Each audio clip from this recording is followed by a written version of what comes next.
Hello everyone. Hi. Hi guys. Hey guys. Hello guys. Hey guys. Hey guys. Hello guys. Hello guys. Hey guys. Hello guys. Stan here. Boomish from Russia. Malmo. It's Jampe from Finland. Lopski from Sweden here. It's Flaming here. It's Ethan from EG. Hey guys, my name is Bented. Hello. Hey guys, it's Sam and I'm from Atlanta, Georgia. This DreamHack is gonna be a good one for us for sure. See you there. Astralis are ready. You guys. We're ready to win. Cool. Well, Boomich is in the house, and so are we. And we're taking a look at some of the games going on here today. A lot of action to catch up on as we continue with the DreamHack Master Spring 2020. FaZe versus Spirit to start the day. Fnatic and Godsent at some point. But of course, all that means is that we are starting a new group here. 160,000 big ones on the line for the European side of things. And we're keeping you up to speed with all of that action and so much more. Again, this is the DreamHack Master Spring 2020.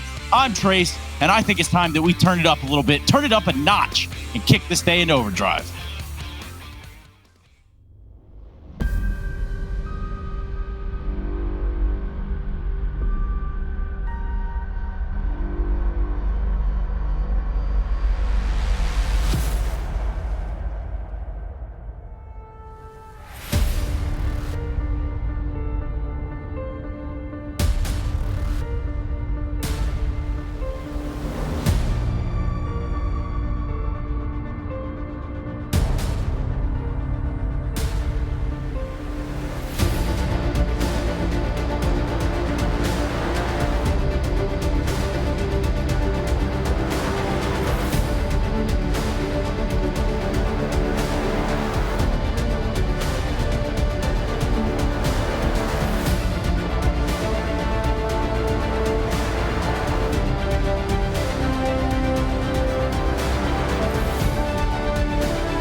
A, B, oh no, now we're on C. That's Group C, that is. Of course, I'm not alone to tell you that story. I do have Potter, I do have Bled with me right here in the studio, the digital studio. And we're ready to go over some of the hard-hitting facts that you need to know walking into today's matchup. Well, how was your night, moreover? Let's just start with that one, Bled. My night? Not night yet, it's the afternoon, but it's been going good so far. Can't complain. Counter-Strike, good sleep, good food. Can't beat it. Christine, you have a similar story, or? Ditto. Similar story. I'm just ready for these matches to get started, Trace. Yeah, let's do that. What time is it where you are right now, Christine? It is 6:23 in the morning. Now that's dedication to the game. Dedication, right there. baby. and I'm guessing you woke up rather than stayed awake, right? Like, that's the real play. A gamer would stay awake, I think, but obviously for this, you'd have to wake up early and just get ready and do the show. So interesting stuff right there. I adjusted my gamer sleep schedules a few days ago, last week, so I'm in it. I'm ready. Okay, cool. Well, I'm ready too, and I'm ready to get it going. But let's talk a little bit about some of the things that we took away from yesterday. Obviously, there were some upsets, and there's one big one that I'm thinking about. It's going to be coming from that Fnatic side. Yeah, exactly. And it's just that. It's exactly what you said, an upset. Spirit, they came out swinging yesterday. Fnatic, in that first map, they got completely demolished, spanked rather. I mean, the scoreline, it was 16, and Fnatic only was able to garner 3 rounds. Then going on to Inferno, the scoreline was 16-14. So Fnatic, they were able to manage to make it a little bit more competitive. But on this Inferno match, I mean, take a look at this clutch from JW. These were the kind of shots that he was hitting, but they still were not able to manage to win any of the post plants yesterday, Trace. And Bled, what's your take? Obviously, this is an upset of sorts, but really and truly, after talking to JW yesterday, what did we take away from that? 2 things. Firstly, Spirit, I think they're playing at a very high level. I don't think we can take that away from them, right? Sure, Fnatic did underperform, but Spirit, they pounced on, and right now, looking at the form they're in, considering that the other 2 teams are going to be playing against, that's FaZe and Gods, and have 2 new players standing in, I wouldn't be surprised if they managed to sneakily get top of the group here at the end of day 3. However, the takeaway for Fnatic is there's a lot of missed comps. Individuals aren't really showing up. They're a team who operate with the hive mind, right? It's like unsaid communication. Right. It's art in the server. And when something goes wrong, it's really hard to put a finger on that. And I think that's what JW mentioned in an interview yesterday. He doesn't know what's really wrong, but they need to fix things fast. Which is crazy to hear coming out of such a veteran's mouth, right? That they can't figure out what exactly the problems are. But I know one thing that aren't problems, and that would have to be the fact that we brought in 2 new faces. We're talking in Bemis. We're talking in Farlig. What do we know about these 2 brand new individuals across the board to the pro circuit? Bemis especially. I mean, let's be real. No one knows anything about this kid, right? Nico did mention in his HSTV interview the player to watch out for in 2020 would be these kid. And all of stepping down, everyone's like, all right, who's FaZe going to be getting in? And Bemis, 99.9% of anyone watching Counter-Strike, maybe even a higher number, would have no idea who this kid was. He showed up yesterday. Yes, it was a little bit of a scrappy affair. FaZe had a little bit of a fight ahead of them before they got the win. But he impressed me. He had some really cool moments. He played his role well. And for a player that young, I think 16 or something, to be playing at the highest level of Counter-Strike ever, I think that was a pretty good debut. Yeah, I think that's something special. And Christine, when we look at Farlig, though, I mean, this is a kid that can hit some flicks, too. Let's not, write him off. Oh, absolutely. I mean, he had such a stellar performance while he was on Copenhagen Flames, making their debut at Flashpoint 1 just a little over 2 months ago. And since then, I mean, he's been snatched up real quick, taking over Michael Lely's place. And I gotta say, for him as well, yesterday, that debut, it was spectacular. I mean, he was busting out the Scout, busting out the AWP, and he wasn't missing very many shots. Well, busting is what we like to say down south, Christine, and I think you're right there. He was straight busting on him. Now, speaking of which, we did get the opportunity to hear from the Godsent side in the form of Stiko. What does he think about his new teammate?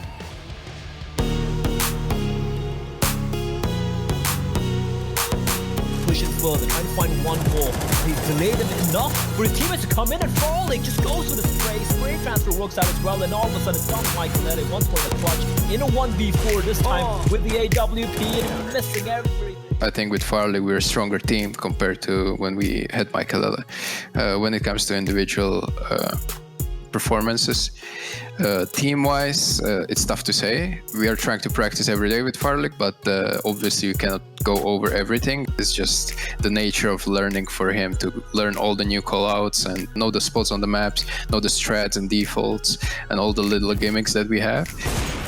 Indeed, and Farlig pushes out. Okay, that's it. That's. But we just needed the change for the fact that I felt like we have been stuck in our ceiling, we couldn't really break through in the rankings anymore. But a lot of the kills he's been finding have been hugely impactful, not only in the second. We made the team decision that it's going to be better for the team going forward with a new opener that is somewhat more aggressive and less supportive than Michael. We've had a problem with Michael not being as impactful as he should be, despite buying OP and being an opener on almost all the maps. Right now, the Stiko opening things up, and Michael Lely with a neat trade. 1, 2, 3, looking for the fourth. It's true that Michael wasn't toxic, and I don't think he ever had a problem with toxicity before, or I have played with him for over a year and I've never felt that his toxicism is something that negatively affects the team play. I never felt any negativity coming from him. He was usually cheering up. That's a hold. That is a hold, and there it is. The ace from Michael Lely. All 5 kills coming in. That is just huge. We decided to go for Farlig because of his recent performances. He's been doing really well in the Road to Rio, even against us when we played in Road to Rio tournament. He's getting 1 kill in this position. They line up for him. There's the first. Now he confirms the lack of Farlig, already confirming the bomb plant. But winning this round is certainly possible from this guy. He's an incredible player, but just the deagle as he stands on default. There's the kill on the Michael Lely, and he pulls it off on Stiko. Well, it's definitely a step forward, I think, for his career to join our team, and we want to make it as welcoming as possible towards him. He's a young player, so the pressure might be there a little bit for him that he needs to perform when we picked him up as an OP, and there's going to be a lot of expectations on him. But as I said, in practice he's doing pretty well, and his communication is getting better and better every day, so that's something that I'm really proud of.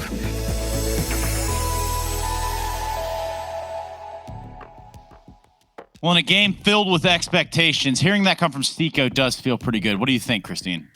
Yeah, definitely so. And I mean, just the honeymoon period. It's so nice to see when a new team just kind of embraces their new fifth coming in and not necessarily making them completely adhere to just what their practices are or how they view the game. But I imagine the growing pains of this Godsent team, it's still yet to come. But right now we're seeing kind of a honeymoon period, I think. Clay, would you happen to agree with that?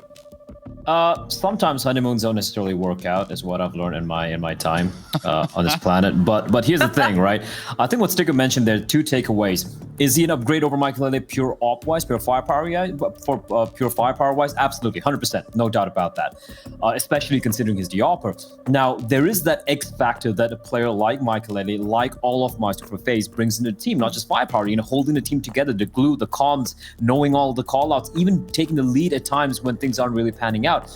I don't think that neither BMOS nor Frolic are there yet. So that's going to be a big, that's a trade-off, right? Firepower for the lack of the experience and the whatever else the other older players brought to the table. So I think that's a big question here. How long is that going to take to get nullified?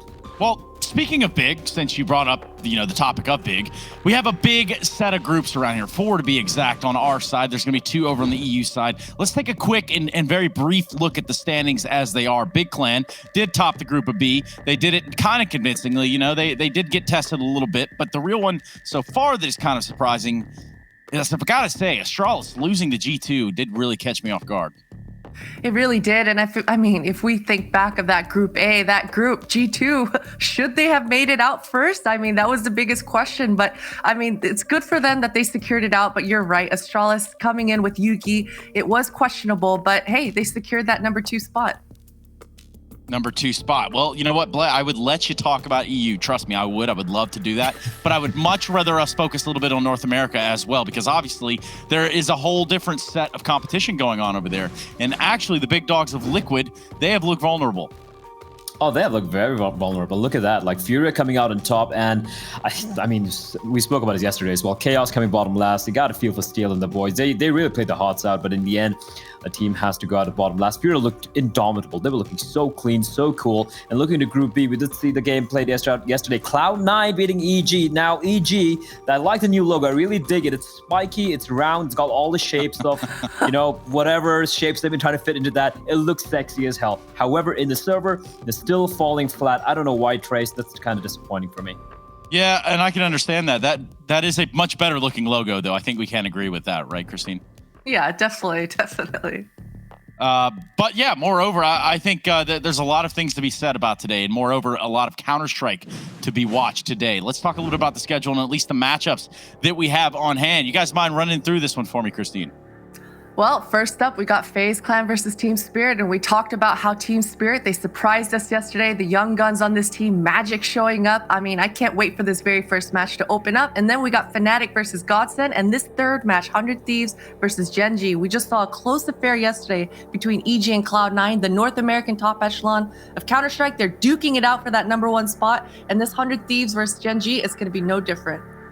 No different whatsoever. I'm done talking. Analysts, stop talk. Let's start game. I think that is the pivotal crossroads that we've kind of put ourselves into. Already? But first and foremost, I think I need to go ahead and thank the people that make this very much a reality and make sure that we have all the Counter-Strike that we could possibly need here across the board. And I'm going to go ahead and do that by thinking Corsair, Monster Energy, DTS, Intel, Betway, and AT&T, you're something special. I'm going to let you finish, and there really is just something special about AT&T, but there's only one Sarah, and that is the one thing that we have to keep in mind. I'm sorry, Lily, you'll never be Sarah. We got to go to break. We come back with the first game of the day, and we'll see how this one goes when we get there.